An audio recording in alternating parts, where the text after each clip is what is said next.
To the south of Columbus in Pickaway County, Ohio, a quiet farm hides a grim reminder of the past. Beneath the soil lie the hurried graves of 45 settlers, victims of a sickness so swift it could wipe out entire families in a single day. The Harrison Township Cholera Cemetery, also known as the Paul Peters Farm Cemetery, is the bookmark in a devastating chapter in Ohio's history. It marks a time when lives were consumed by disease, and then made even harsher by the spreading disease of fear.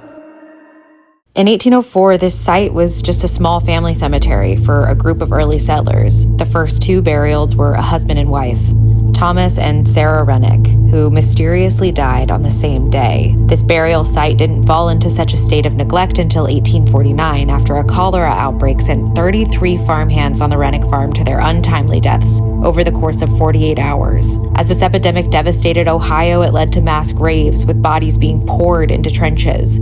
Cholera, a bacterial disease that causes severe diarrhea and vomiting, was nicknamed the Blue Death because it would cause victims' skin to turn a putrid blue-gray color. This was caused by failure of blood circulation during a state of extreme dehydration. These hallowed grounds became an excavation site in 2018 to try to gain insights into the common burial practices used during epidemics in the 1800s. Through this research, the remains of men and women of all ages were discovered and analyzed.